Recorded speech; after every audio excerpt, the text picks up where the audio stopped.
screen-nya? Sudah terlihat. Tips memulai bisnis di era digital bagi mahasiswa. Oke, bentar. Ini kok. Nah, oke. Ini kita mulai saja. Ini kita sudah ada presentasi yang sudah saya siapkan. Dan mohon ini untuk diperhatikan. Kalau memang penting silahkan bisa dicatat. Dan kalau mungkin ada pertanyaan nanti bisa kita diskusikan bersama-sama. Untuk kita saling berusaha saling memperbaiki lah satu sama lain. Mungkin kalau ada saya yang salah, mungkin nanti bisa diperbaiki ya. Oke, pertama-tama ini saya perkenalan dulu. Nama saya Miftahun Niam. Sekarang domisili di Jepara. Oh, tapi sekarang lagi di Kudus ini tapi. Ini domisili saya sementara masih di Jepara dan tanggal lahir saya yaitu 9 Februari 92. Kemudian saya lulusan Teknik Informatika Udinus, lulus tahun 2015 sama kayak Pak Imam ya. Kita satu angkatan, satu lulusan juga. Nah, kegiatan saya sehari-hari seperti yang bisa dilihat di sini. Di sini ada gambarnya tumpuk-tumpukan seragam sekolah, terus juga ada seragam apa ini namanya? Seragam kerja. Terus ada paket-paket dan ini yang bawah samping kanan ini adalah visualnya dari toko saya, toko fisiknya. Jadi sebenarnya saya lebih fokus usahanya di seragam sekolah yang berjualan secara online, tetapi kita juga punya offline store-nya. Jadi ya untuk sekedar menempatkan barang lah, gudang istilahnya. Seperti itu. Posisi toko saya juga di Jepara, di Kecamatan Walahan, Kabupaten Jepara. Jadi nanti kalau ada yang mau mampir untuk lihat-lihat seragam juga bisa di Jepara. Selain kegiatan saya yang berjualan itu, saya juga diajak untuk mengajar mata pelajaran matematika ya di Ma'had Riyadul Quran, yaitu pondok pesantren untuk penghafal Al-Quran. Jadi itu setingkat SMP, saya mengajar SMP untuk mata pelajaran matematika di Kecamatan Bae, Kabupaten Kudus sejak tahun 2022. Nah, ini sedikit perkenalan aja dan gambarnya yang ma'hadnya ini yang di sebelah kiri yang ada masjidnya putih. Nah, kira-kira seperti itu.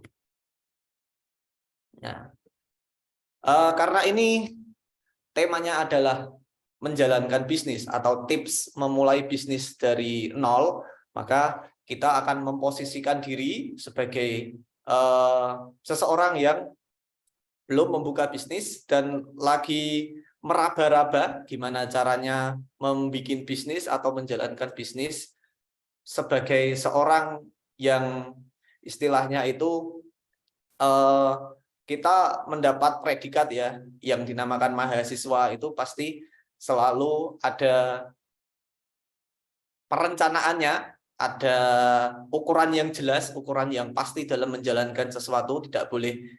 Bukan tidak boleh sih, selayaknya tidak asal-asalan dalam mengerjakan sesuatu. Jadi kita membagi kerangka menjalankan bisnisnya ini dalam 3 tahap. Yang tahap pertama itu nanti ada planning atau perencanaan usaha. Jadi sebelum kita memulai usaha, kita sudah memplanningkan apa yang harus kita lakukan sebelum menjalankan usaha tersebut. Kemudian yang kedua, ini adalah starting. Kita mulai menjalankan usaha. Gimana cara kita menjalankan usaha sebelum dia itu mulai, startingnya itu kita mulai dari apa dulu.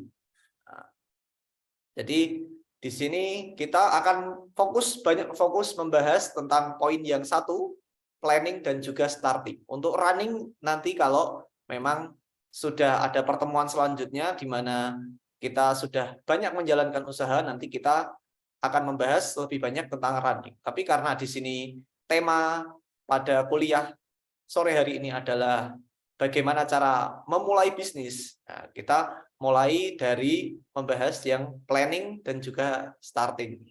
Tentu teori ini tidak umum berlaku di semua orang ya. Ini cuma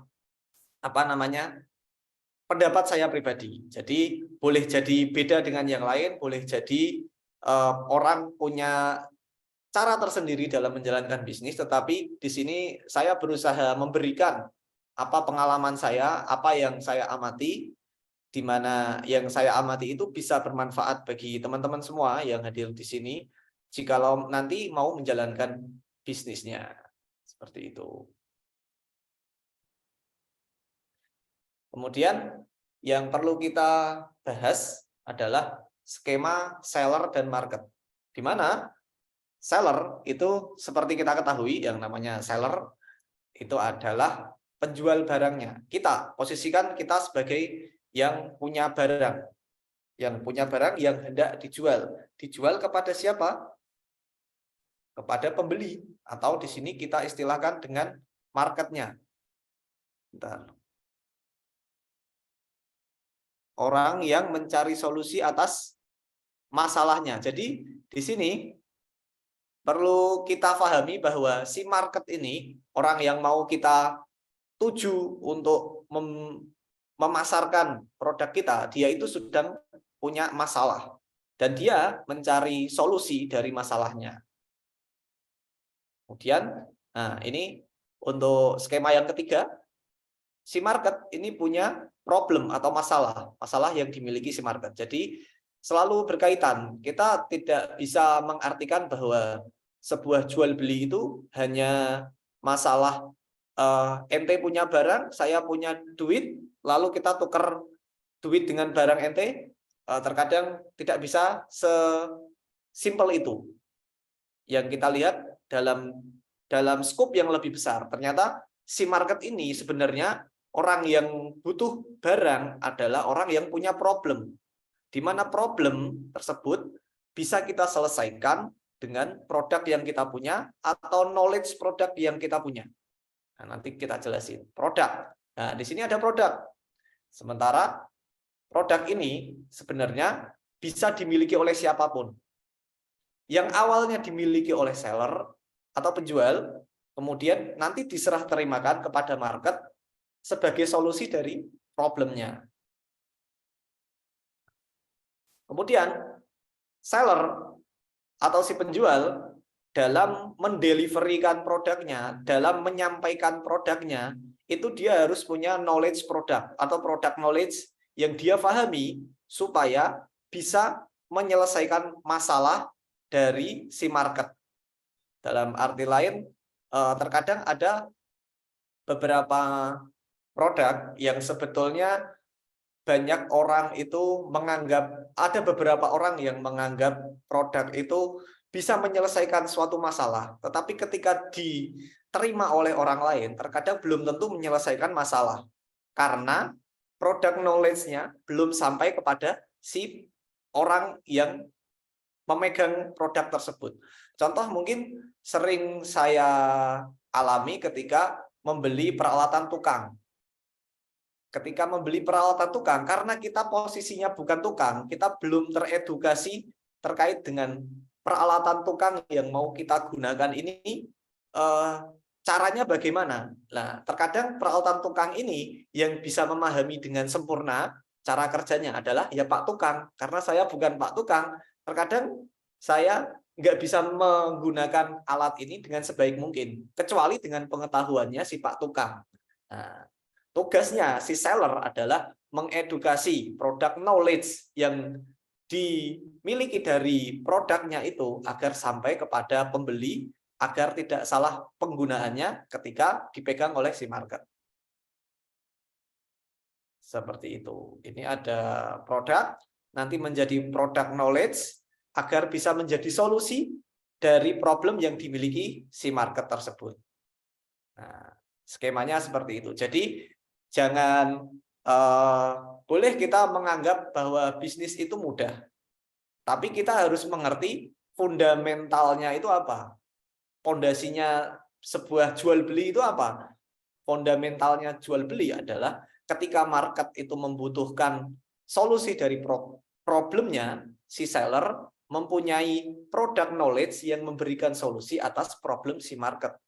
Nah, seperti itu. Gimana?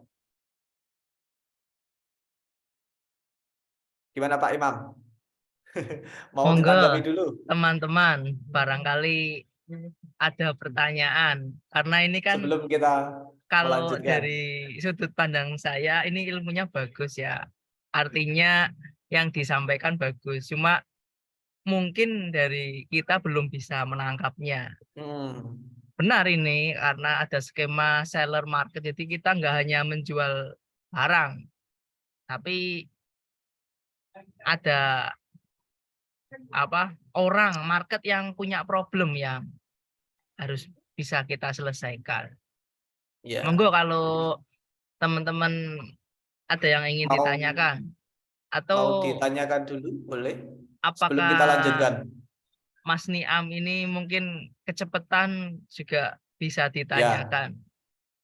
apakah kecepatan saya menerangkannya?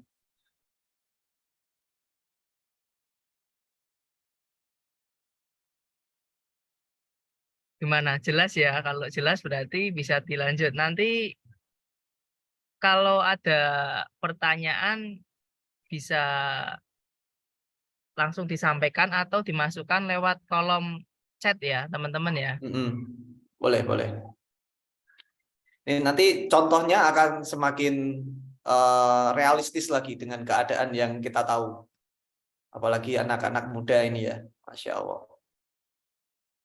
Monggo mungkin dilanjut dulu Mas Niam. Siap, siap. Dilanjut ya. Nah, kita masuk di poin yang tadi 3 utama tadi, ada planning, ada starting, ada running. Kita sekarang masuk di kondisi yang dimana kita itu merencanakan gimana caranya kita merencanakan sebuah bisnis. Sebetulnya saya membaginya ke dalam 3 jenis perencanaan terhadap suatu bisnis yang basisnya itu masing-masing berbeda. Ada yang basisnya dari produk atau kita istilahkan dengan product base, bisnis yang dimulai dengan pendekatan dengan produknya. Jadi memulai bisnis dengan mengerti bagian produknya dulu. Nah, kemudian selanjutnya adalah market base.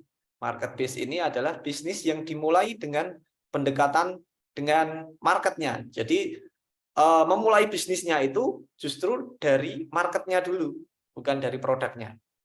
Nah, kemudian yang satu lagi adalah knowledge base.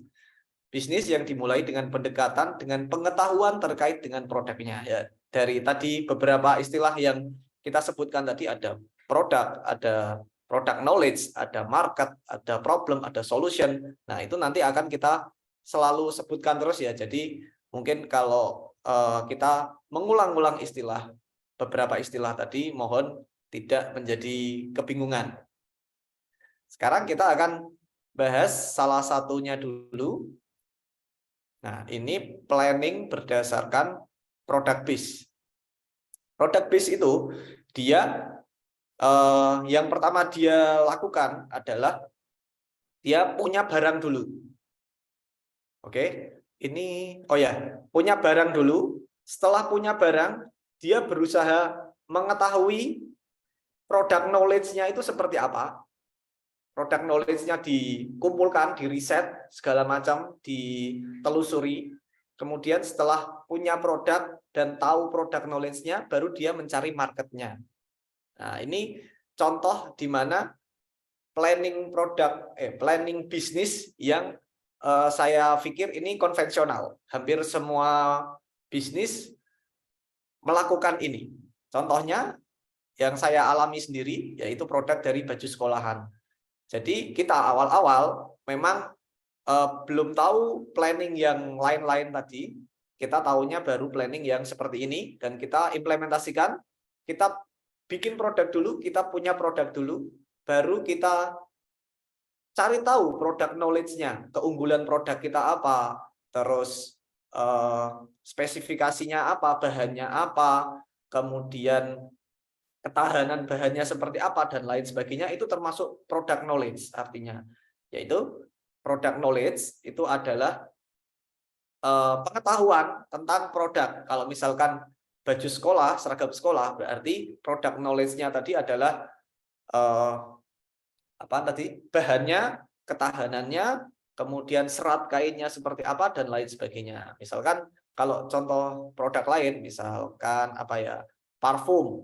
Nah, parfum itu nanti product knowledge bisa diartikannya seperti aromanya apa saja, terus aroma yang lagi trending, lagi viral, banyak dicari sekarang apa. Nah, itu termasuk product knowledge dari sebuah parfum.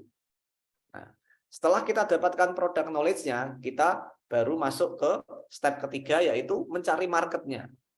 Nah, kita punya produk, kita punya product knowledge, kemudian kita lalu mencari market, siapa yang mau kita pasarkan si baju sekolah ini tadi. Misalkan kalau di sini produk baju sekolah kita pasarkannya ya ke emak-emak yang punya anak mau masuk sekolah, ataupun ke guru-guru, kita bisa ngadain pengadaan seragam sekolah dan lain sebagainya. Seperti itu. Kita tetapkan market yang mau kita tuju itu kemana, seperti apa. Nanti akan kita bahas lagi tentang market itu sendiri seperti apa.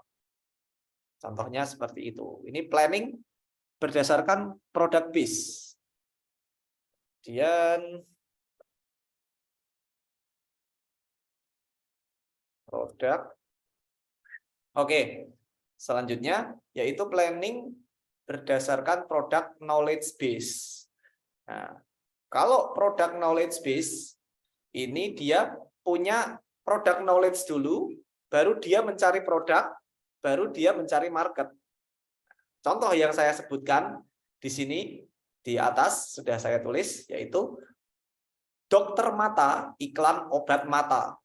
Jadi kita pasti sering melihat ya, ketika di kolom komentar IG itu banyak iklan obat mata dan sebagainya gitu. Nah, kita pasti tidak terlalu aware terkait dengan iklan tersebut.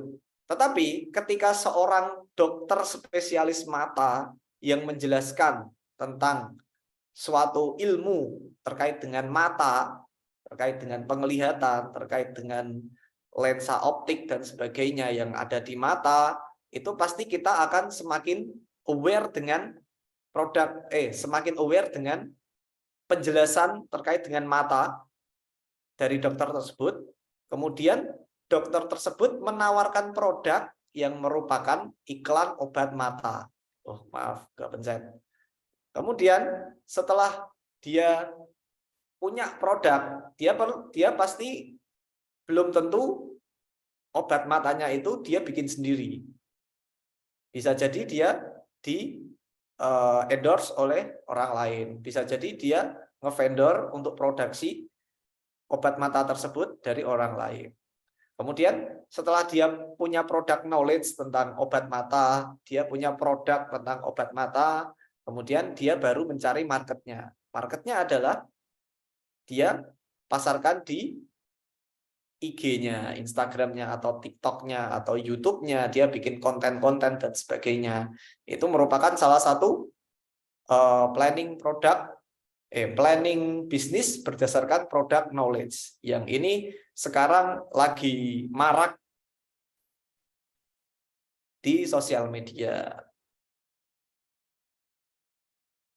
Dan satu lagi, planning terkait dengan bisnis, yaitu planning berdasarkan market. Nah, kalau market, dia ini lebih unik lagi. Yang pertama dia lakukan itu mencari pasarnya. Kemudian kalau sudah mencari pasarnya sudah gede, kemudian dia baru cari marketnya. Dia mencari marketnya, kemudian dia mencari produknya, kemudian dia tambahin dengan product knowledge-nya. Ini biasa dilakukan oleh influencer atau juga artis atau juga akun IG yang sudah tinggi followernya. Dia bisa melakukan seperti itu, tinggal mengumpulkan marketnya dulu dengan satu niche tertentu. Entah itu niche marketnya adalah apa namanya, artis perempuan misalkan make up, ya dia tinggal mengumpulkan perempuan-perempuan di akun IG-nya menjadi followernya, menjadi subscribernya, kemudian dia mencari produk yang bisa relate dengan si marketnya yang sudah menjadi subscribernya, followersnya tadi, kemudian dia menawarkan produk knowledge, dia sedikit memberikan edukasi tentang produk tersebut, kemudian bisa banyak orang yang tertarik dengan penawaran tersebut.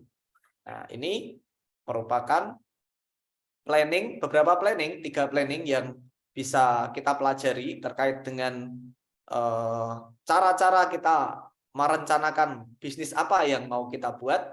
Mungkin secara sederhana bisa kita ketahui seperti tiga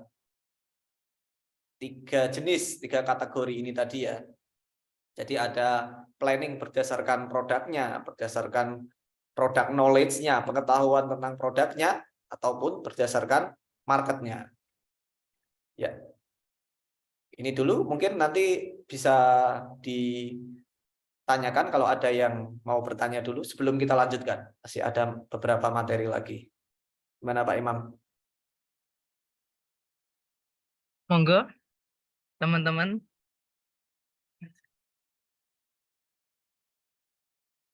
Barangkali ada yang ingin ditanyakan. Ini chatnya. Ada Pak dari TBIG. Tadris Bahasa Inggris. Apa itu Pak? Jadi ini yang ikut ini bisa dikatakan ada beberapa kelas. Ada kelas dari PIAUD, teman-teman PIAUD, Pendidikan Islam Anak Usia Dini. Nantinya berarti calon guru PIAUD. Kemudian ada teman-teman dari Tadris Bahasa Inggris. Nantinya guru bahasa Inggris. Masya Allah. Oke, silakan kalau mau ada yang ditanyakan.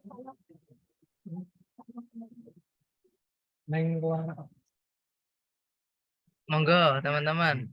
Atau dilanjut dulu sampai akhir, nanti mungkin yang akhir bisa tanya jawab. Teman-teman bebas bisa tanya tentang apa, tentang bisnisnya atau tentang tadi yang diterangkan Mas Niam ini. Oke, siap. Lanjut ya.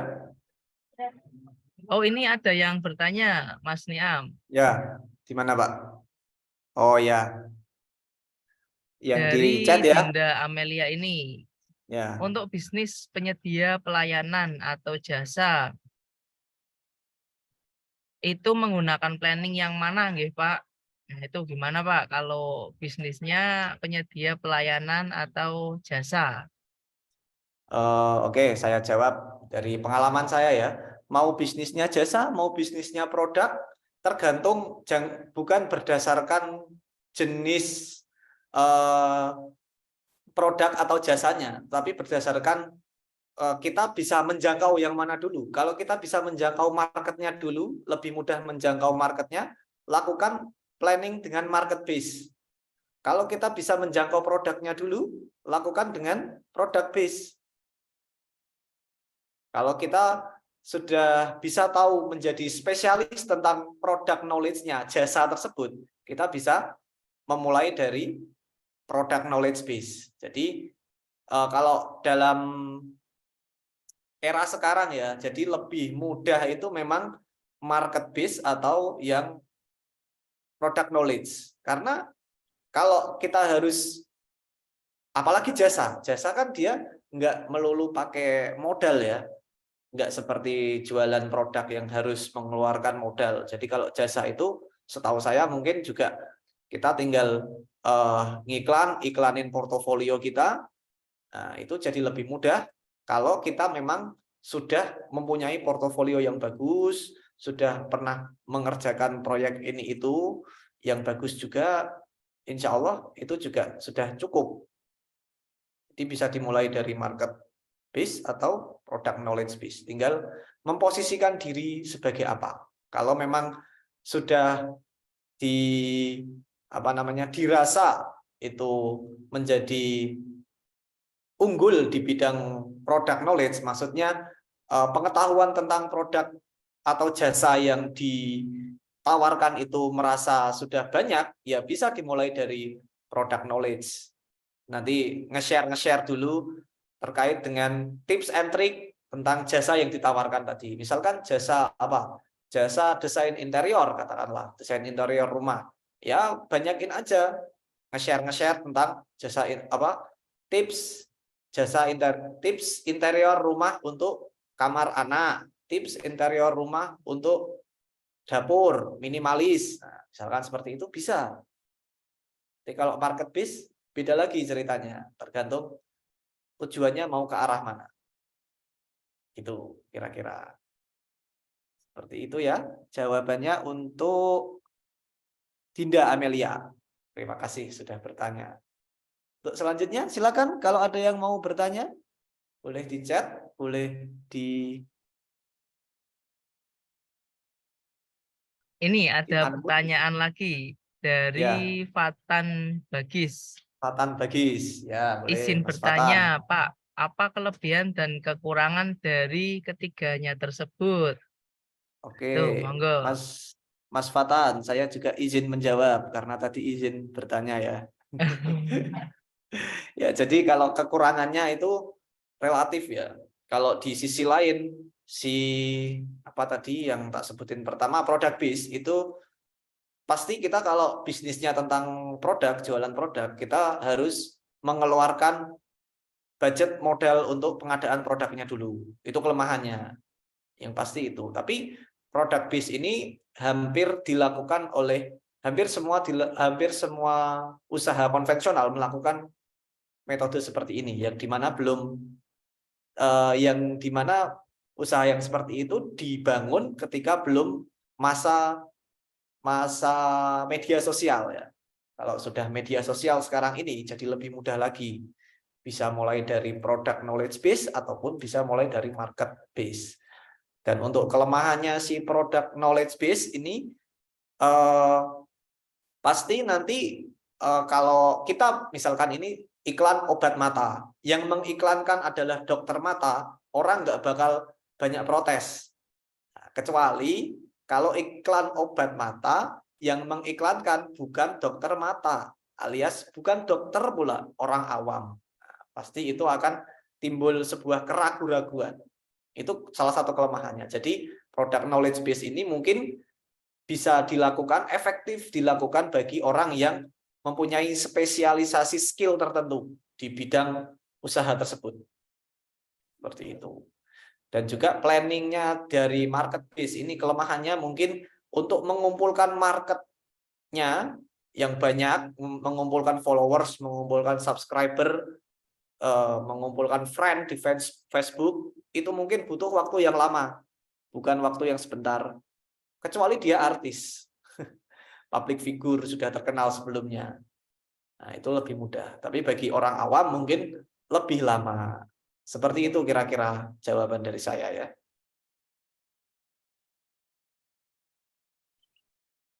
Oke.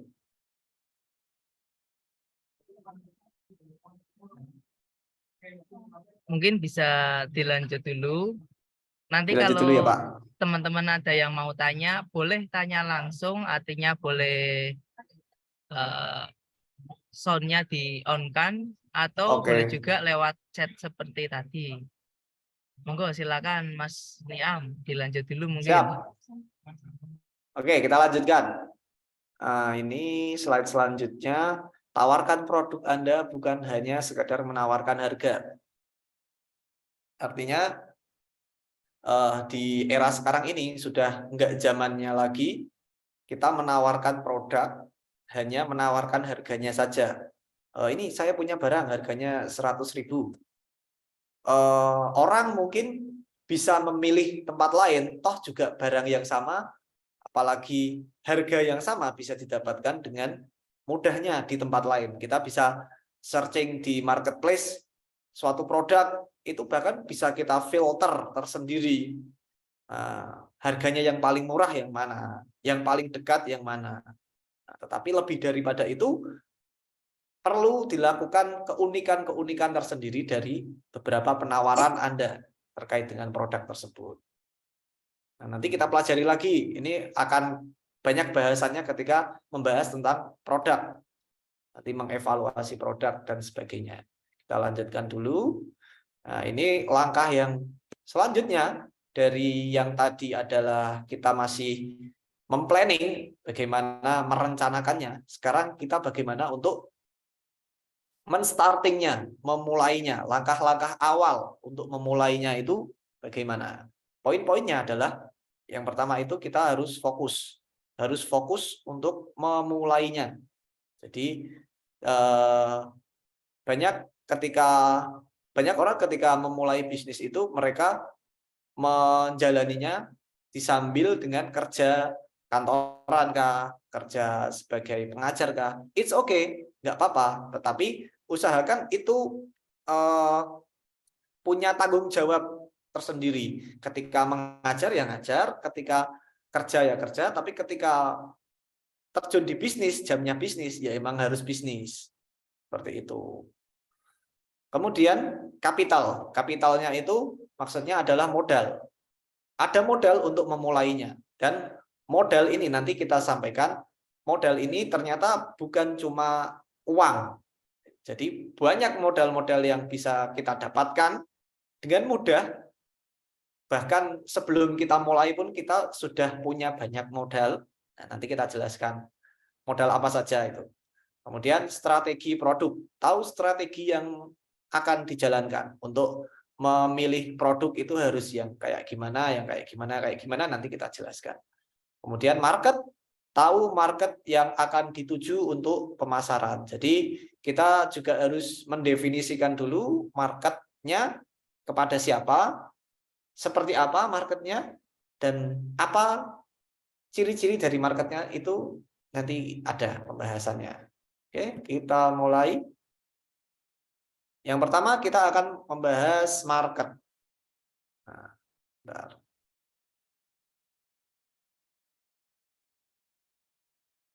Market ini seperti apa market Anda? Anda juga harus mendefinisikan secara mendetail di mana market berkumpul. Nah, terutama kalau saya ya, contoh kasus saya itu misalkan baju sekolah. Kita kalau memasarkan baju sekolah itu kan tadi karakter utama dari market saya itu adalah ibu-ibu, emak-emak yang punya anak baru masuk SD, baru masuk TK terutama juga guru-guru. Nah, di mana market berkumpul? Kalau dari segi media sosial, kita tahu ada Facebook, ada YouTube, ada Twitter, ada Instagram, ada TikTok sekarang ini. Nah, kalau market saya yang namanya ibu-ibu, emak-emak yang sudah berumur mungkin ya, jadi belum terlalu terjamah dengan perkembangan teknologi, mereka masih banyak berada di Facebook. Nah, seperti itu. Nanti kalau produknya beda, bisa jadi mereka berkumpul di tempat yang beda juga. Kemudian apa yang mereka sukai? Apa yang mereka sukai itu adalah contohnya konten-konten apa yang suka untuk mereka nikmati. Entah itu tips and trick dalam parenting misalkan. Kalau emak-emak biasanya seperti itu. Terus kalau guru, tips mengajar seperti itu. Mereka suka konten-konten, mengkonsumsi konten-konten, menonton atau melihat konten yang berisikan seperti itu. Bagaimana perilaku market? Bagaimana perilaku market itu dalam merespon sebuah postingan, merespon sebuah konten itu biasanya apa yang mereka lakukan, entah itu membulinya, entah itu berusaha menjadikannya sebuah lelucon atau bagaimana, ya itu bisa jadi perilaku mereka di sosial media. Nanti perilaku mereka di WA, di offline pun bisa jadi berbeda juga. Kemudian spesifikan market. Marketnya itu harus kita tentukan lebih spesifik. Apakah yang pertama itu mungkin laki-laki atau perempuan. Kemudian umurnya kisaran umur berapa? 30, 20 sampai 30, 30 sampai 40 atau 40 sampai 50 dan seterusnya. Kemudian profesinya seperti itu. Nanti bisa dispesifikan lagi. Kita akan bahas lebih lanjut tentang bagaimana cara menspesifikan market nanti ketika ada pertemuan selanjutnya. Kali ini kita akan melanjutkan setelah kita membahas market. Selanjutnya adalah modal. Modal ini adalah bekal dalam menjalankan bisnis. Nah, yang paling umum ya, orang tahu bahwa modal kalau menjalankan bisnis itu pasti adalah uang. Nah, entah diberikan uang berapa ratus juta, dia bisa berkeinginan untuk membuka bisnis. Banyak orang yang bilang, aku kalau punya uang 100 juta mau bikin bisnis A, B, C. Nah, padahal kenyataannya kalau kalau dikasihkan uang sekian ratus juta tadi, dia malah fokusnya apa? Belanja. Belanja untuk ngisi barang dagangannya, belanja untuk nyewa rukonya, belanja untuk pernak-pernik toko ini itu kebutuhannya. Nah, jadi malah nggak fokus untuk bagaimana mendatangkan keuntungan. Jadi fokusnya malah belanja. Kemudian modal selain uang yang bisa kita gunakan dalam memulai sebuah bisnis adalah relasi. Relasi itu kita kenal dengan teman-teman kita, jaringan kita, dan juga orang-orang yang kita kenal di waktu-waktu terdahulu. Ini juga satu pengalaman juga, saya mau cerita. Saya itu bukan kita bermaksud apa-apa ya, tapi ini sekedar cerita aja. Saya itu sejak kecil sudah akrab dengan orang-orang pedagang pasar grosir pakaian di Pasar Kliwon, Kudus. Jadi mereka itu berani ngasih saya modal berupa barang-barangnya tanpa harus bayar dulu. Nanti bayarnya ketika sudah laku itu boleh. Nah, jadi kita kalau memulai usaha itu sebenarnya nggak harus dimulai dari punya modal uang dulu. Relasi pun bisa. Seperti itu. Kemudian product knowledge, di mana kita tadi ketahui bahwa seorang dokter mata itu bisa menjadi pengiklan yang handal ketika mengiklankan produk obat mata minus, misalkan seperti itu. Itu juga suatu modal bagi dia. Dia nggak perlu mengeluarkan modal uang untuk mendapatkan produk obat mata minus. Dia sudah bisa di-endorse oleh suatu brand lain untuk memasarkan produk obat mata tersebut.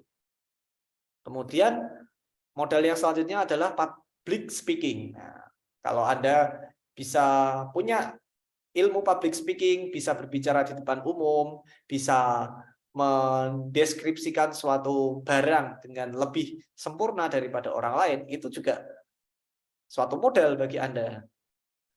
Kemudian editing video di masa sekarang ini banyak yang orang-orang yang bisa editing video, editing gambar juga termasuk dia juga sudah bisa punya modal tersendiri ketika konten-kontennya itu diupload, ternyata kok ada yang suka, ada yang minta dibikinin ini itu, nah itu juga sudah bisa menjadi modal untuk Anda menjalankan bisnis Anda sendiri, yaitu jasa editing video. Nah, itu juga sudah menjadi bisnis juga. Kemudian ilmu lain yang dimiliki.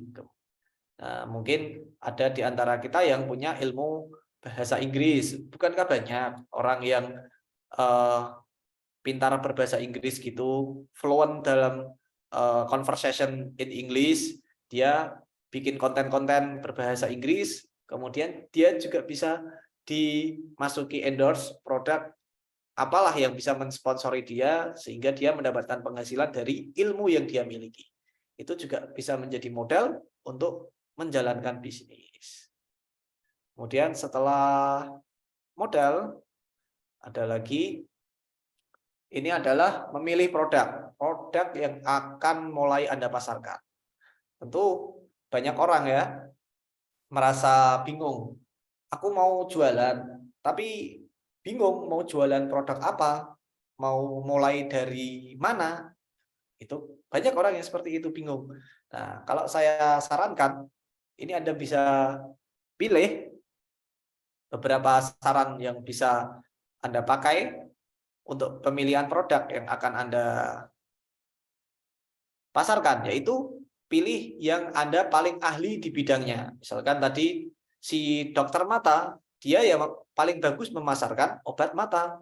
Nah, contoh yang selanjutnya adalah yang paling dekat. Yang paling dekat itu kita bisa melihat di sekitar kita, di lingkungan kita, misalkan banyak UMKM apa, misalkan UMKM pembuat baju. Nah, kita bisa mulai dari menjual baju hasil dari UMKM tersebut. Kemudian si paling paham. Si paling paham ini ketika kita lebih memahami suatu produk dibandingkan produk lain, lah kita bisa pakai yang kita paham dari kecil.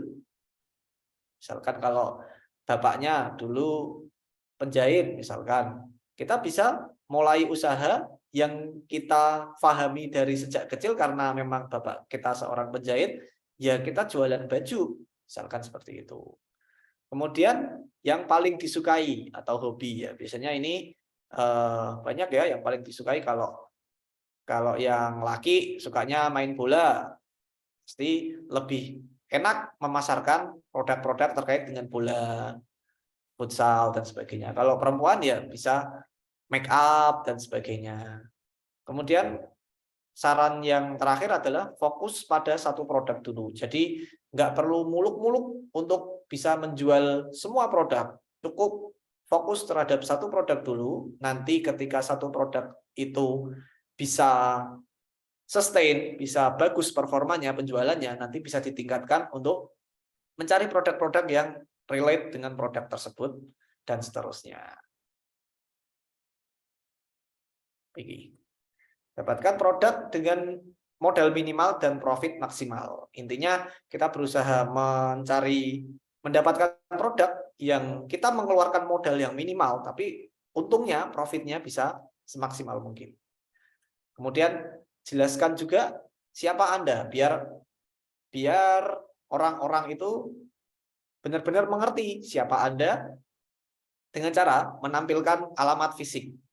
Nah, kemudian nomor WA atau nomor telepon, marketplace Anda, bisa Tokopedia, Shopee, Lazada, dan seterusnya, sosial media, IG, WA, terus YouTube, TikTok, terus Twitter, dan lain sebagainya. Kemudian keahlian Anda apa? Jadi, jelaskan ini di setiap postingan Anda, atau jelaskan ini ke siapa saja, di mana saja, dan kapan saja.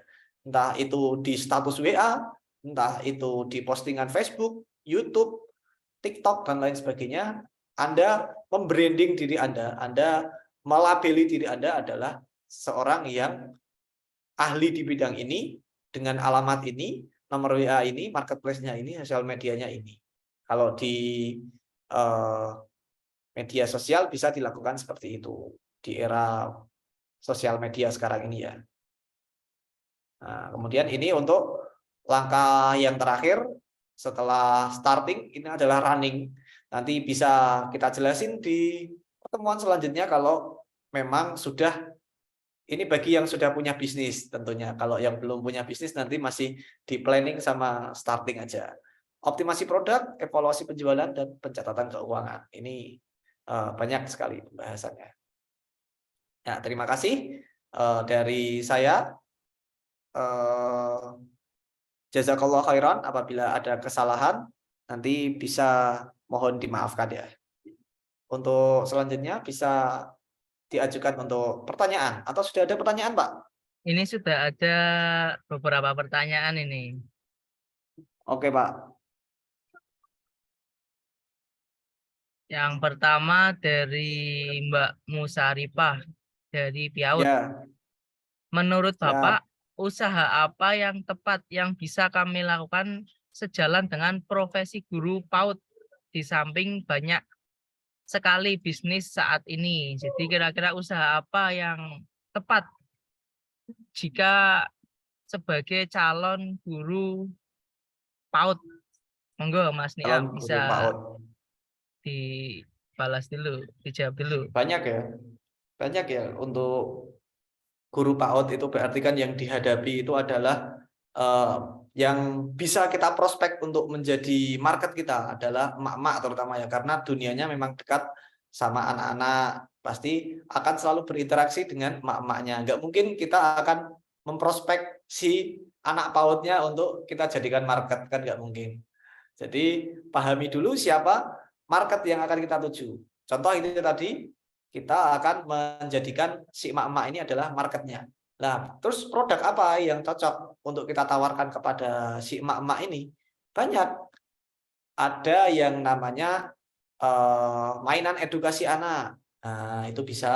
Terus kemudian mainan edukasi anak itu kan banyak macamnya. Ada buku cerita anak, ada apa namanya? Kalau yang mau yang bernuansa Islami ada buku cerita anak-anak, terus juga apa namanya, kisah-kisah Islami dan lain sebagainya. Itu tergantung kita akan memposisikan diri kita kemana, mau dikenal sebagai apa. Kalau mau kita dikenal sebagai guru PAUD yang image-nya itu adalah lebih Islami, ya kita memilih produk yang Islami sesuai dengan genre profile kita, seperti itu. Tapi kalau mau genre lain, ya mau gue silakan, misalkan ke mainan apa yang apa namanya, mobil-mobilan, ya boleh nanti diposisikan diri sebagai supplier mainan yang memang seperti itu. Jadi bisa dikembangkan sendiri. Contohnya yang saya bisa sampaikan seperti itu, nanti dikembangkan sendiri berdasarkan apa yang bisa diamati. Nah, nanti tergantung itunya, tergantung situasi dan kondisinya di lapangan. Jadi terkadang kita nggak bisa memberikan solusi yang sesuai karena memang kita belum tahu apa yang dihadapi di lapangannya seperti apa. Jadi seperti itu Pak gambarannya. Oke, tadi jawabannya ada berbagai macam ya Mas Niam ya. Jadi juga Ya. melihat sikon di daerahnya. Mungkin kalau di daerahnya belum ada yang jual mainan, mungkin bisa Mm-mm. sambilannya itu jualan mainan. Atau kalau Bisa. dianya itu pengen jadi guru PAUD yang Islami, ya mungkin bisa jual cerita-cerita Islami, buku-buku Islami gitu ya Mas Ya, Niam ya. ya. Oke, Intinya masuk ke pertanyaan berikutnya. Izin bertanya, oke. Pak. Jika sudah buka usaha, kemudian ada orang lain meniru, tapi dengan cara banting harga. Jadi ini ceritanya Mbak Nurul Hikmah ini sudah buka usaha, tapi Mm-mm. ada orang lain yang meniru. Jadi kalau Mbak Hikmah jualan produk A, orang lain itu jualan produk A, tapi dengan harga yang lebih murah. Tapi jika Mbak Hikmah tidak jualan produk B di orang lainnya itu dimahalin gitu. Nah, Oh, intinya gimana menyikapi mm, pedagang yang pesaing yang seperti itu? mm, ya intinya gini. Kalau saya sih biasa aja dalam hal seperti itu lumrah terjadi. Yang sikap kita mau ikut ke dalam arus itu atau enggak. Nah, kalau saya pribadi saya enggak mau ikut ke dalam arus yang banting-bantingan harga. Apalagi saya jualan baju sekolah. Berapa banyak orang yang jual baju sekolah sama dengan saya? Kenapa kenapa saya harus memasalahkan hal yang seperti itu? Saya enggak berusaha mengambil pusing seperti itu.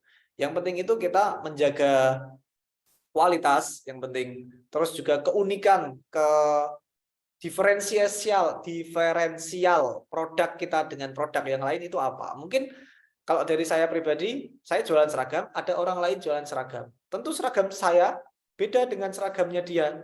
Meskipun sama-sama seragam sekolah, sama-sama seragam pramuka, tapi seragam pramukaku harus lebih baik, lebih bagus. Pelayananku juga harus lebih bagus. Jadi tidak cuma sekedar mendiferensiasikan produknya, tetapi mendiferensiasikan pelayanannya itu pun juga penting. Di packaging juga penting. Itu bisa dicoba. Mungkin singkatnya seperti itu. Oke, Nanti jadi implementasinya mungkin bisa. singkatnya itu yang penting kita punya kualitas dan keunikan ya. Jadi Mm-mm. walaupun jualannya sama, ada yang niru lah istilahnya dan mereka banting harga lebih murah. Yang penting kalau kita punya kualitas dan keunikan, pasti ada segmennya tersendiri. Ada orang yang Betul, mencari lah gitu ya, yang penting ya. betul Pak. Ini ada pertanyaan lagi dari Siap, Kori Arina Mazaya. Mas Zaya, siap. Dari berbagai modal yang telah disebutkan, manakah yang paling penting atau utama dalam menjalankan bisnis? Tadi kan ada beberapa modal ya, modal Ya, dalam bisnis. Monggo, menurut jenengan hmm. yang paling penting yang mana? Yang paling penting itu adalah jangan menganggap penting modal uang. Nah, itu aja nek bagiku. Jadi semuanya itu penting, tapi jangan menganggap penting yang uangnya.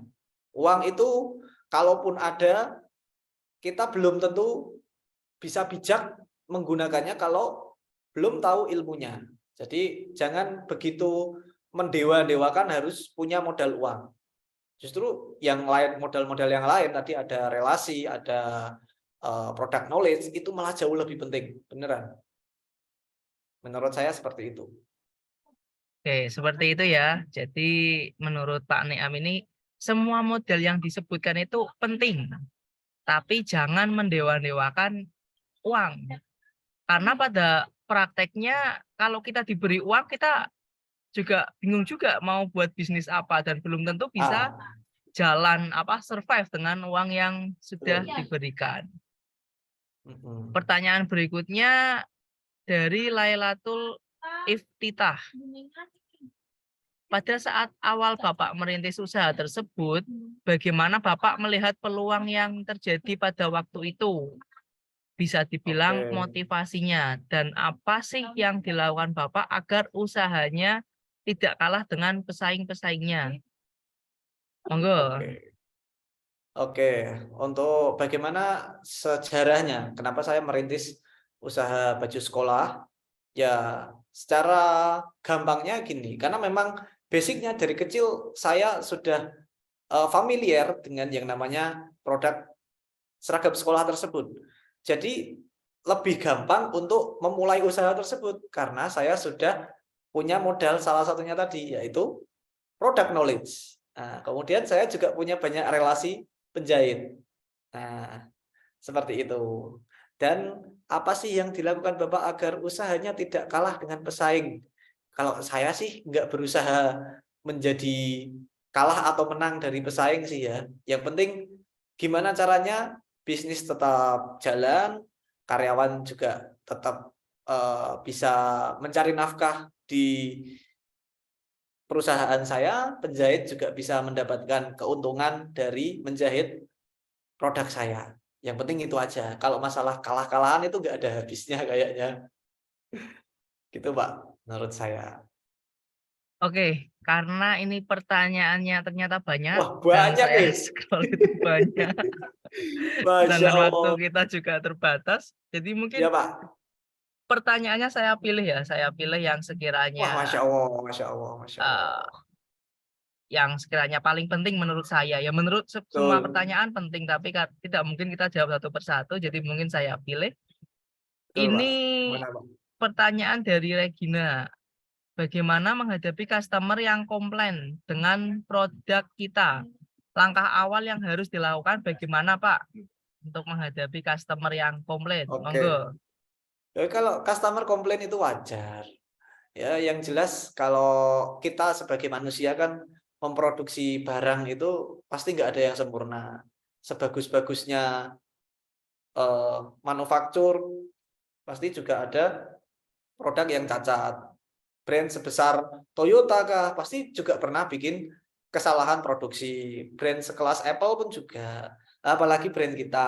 Nah, itu wajar ya. Dalam arti kita mewajarkan hal itu terjadi tetapi tidak perlu sampai membesar-besarkannya. Alias ya kalau memang itu salah ya itu suatu apa namanya? Kecacatan produksi ya tinggal diminta balik aja nanti dikasih produk yang baru.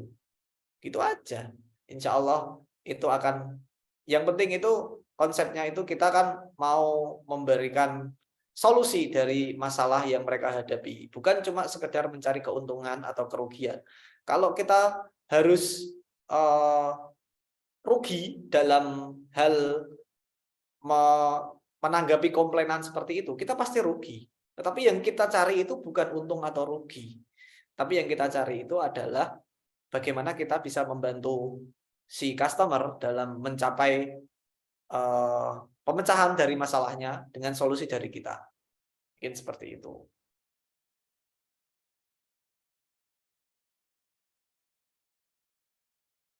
Oke, ini ada pertanyaan lagi dari Andira Mumtahanah. Izin bertanya, Pak. Boleh atau tidak jika kita ingin menjadi penjual tapi sebagai anonim? Jadi kalau kita jualan tapi sebagai anonim, gimana itu pendapatnya Pak Niam?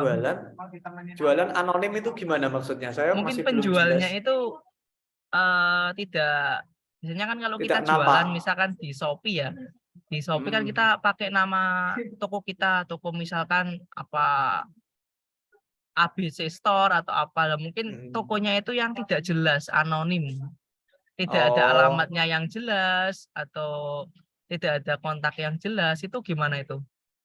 Ya itu berarti nggak niat jualan. Lah kalau niat jualan ya pasti dia menyertakan gimana cara ordernya, minimal gimana cara ordernya lah. Kalau sudah nggak ada cara ordernya, lah mau berarti nggak mau dibeli dong. Seperti itu mungkin menurut Kayak saya. gitu ya. Jadi sebagai penjual ya sebaiknya ya ada alamat jelasnya ya atau kontak yang bisa dihubungi karena kan kita juga bertanggung jawab atas barang kita gitu ya. Betul, Pak. Nah, ini ada pertanyaan dari Dimas Adi Nugroho. Dimas Adi Nugroho. Ya, Ini bertanya, mengapa Bapak lebih memilih untuk menjadi seorang pengusaha, sedangkan profesi lain itu banyak. Nah, ini juga saya juga tanya ini. Karena saya masih ingat dulu Mas Niam ini sempat saya tawari jadi dosen ya Mas Niam ya. Di Dosen apa, Pak? tempat kerja yang dulu itu di AKN Kajen, dengan pernah saya chat, monggo kalau mau jadi iya. dosen. Itu kalau Mas Niam mau dan menanggapi chat saya itu insya Allah ya 90% jadi ACC. dosen lah. ACC. Masya Allah. Monggo Mas Niam dijawab kenapa jenengan milih pengusaha tidak memilih profesi lain, kenapa lebih pilih sebagai pengusaha? Ya karena saya ini jawaban dari saya pribadi ya, tidak mengeneralisir apakah ini benar di mata orang lain atau enggak, tapi yang saya alami, tapi karena saya juga belum pernah merasakan bekerja di tempat lain, bekerja formal di tempat lain, jadi saya merasakan kebebasan waktu, terutama kebebasan waktu yang saya dapatkan ketika saya menjalani usaha ini. Jadi saya bisa sama keluarga saya bisa mengurusi bapak ibu saya, apalagi kalau dalam kondisi yang sudah sepuh ya, sudah banyak apa namanya, banyak gangguan kesehatan. Jadi itu akan bisa semakin berbakti insya Allah. Kalau bagi saya loh ya, bagi saya itu memang keluarga itu yang paling utama. Apalagi kalau kita sebagai anak yang masih punya bapak ibu yang masih komplit dan juga dalam masa yang perlu dijaga. Jadi itu bagi saya yang jauh lebih penting daripada sekedar gajinya. Mungkin kalau dibandingkan keuntungan dari usaha saya dibandingkan dengan gaji di tempatnya Pak Imam mungkin nggak seberapa. Tapi alhamdulillah dari segi kenyamanan dan sebagainya, insya Allah saya sudah menikmati, bukan merasa puas, tapi menikmati. Seperti itu. Seperti itu ya. Itu mungkin maksudnya yang nggak seberapa, gaji saya yang nggak seberapa ya. Oke, kita Gajinya nggak lanjut seberapa, aja tunjangannya yang banyak. karena sini udah mulai mendekati jam 5. Ini ada pertanyaan lagi, bagaimana Pak cara kita mengatasi atau mengurangi kegagalan dalam menjalankan usaha yang baru dirintis? Nah ini tentunya usaha yang baru dirintis itu kan rawan gagal. Gimana Betul. cara mengurangi potensi kegagalannya ini? Monggo. Oke, kalau bicara kegagalan, semua itu pasti ada gagalnya. Jadi dalam usaha juga pasti pernah akan kita menemui suatu hal yang dimana kita itu memang ancur-ancuran di masa itu, tetapi itu kita jadikan sebagai sebuah pelajaran, apalagi karena kita ini adalah usaha yang dibangun dengan sendiri, usaha saya dibangun dengan sendiri, jadi saya berusaha mengambil pelajaran dari apa yang saya alami. Nah, tapi beda cerita ketika Anda mau memulai usaha, nanti tidak harus sendiri, bisa juga join atau bekerja sama dengan orang yang lebih ahli di bidang yang akan Anda terjuni itu. Anda bisa mulai belajar sama dia, nggak perlu malu dengan gelar apa yang kita sandang di belakang nama, nggak perlu malu, kita terjun aja ke bawah. Bahkan sampai saat ini pun saya masih ngangkut-ngangkutin barang pakai motor sendiri, tak bonceng depan belakang gitu, barang-barang seragam saya pakai motor, jaraknya dari Kudus sampai Jepara sendiri.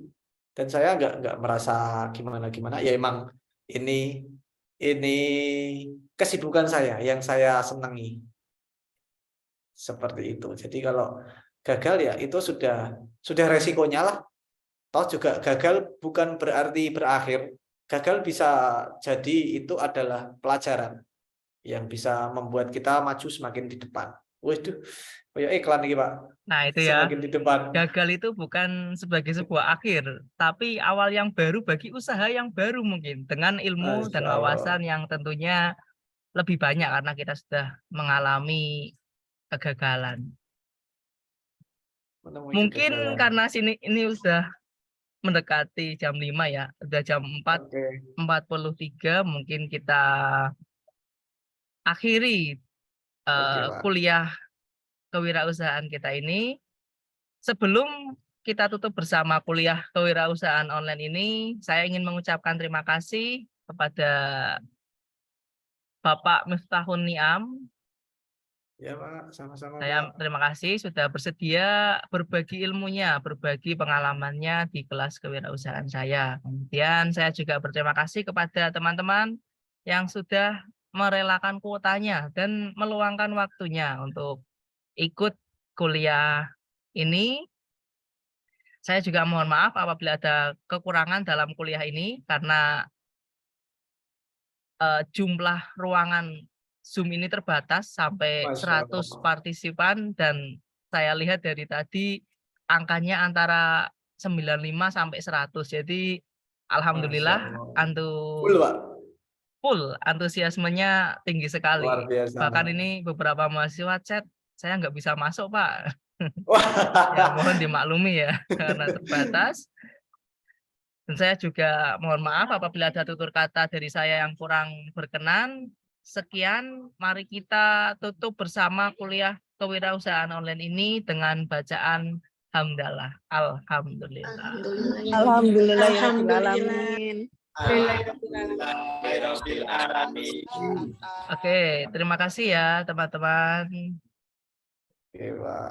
Semangat, teman-teman. Terima Barakallahu kasih fiik. Pak Niam. Saya izin live dulu. Itu ada yang sambil ngomong adik atau anak itu? Anak itu. Terima kasih, monggo kalau yang mau live. Oke.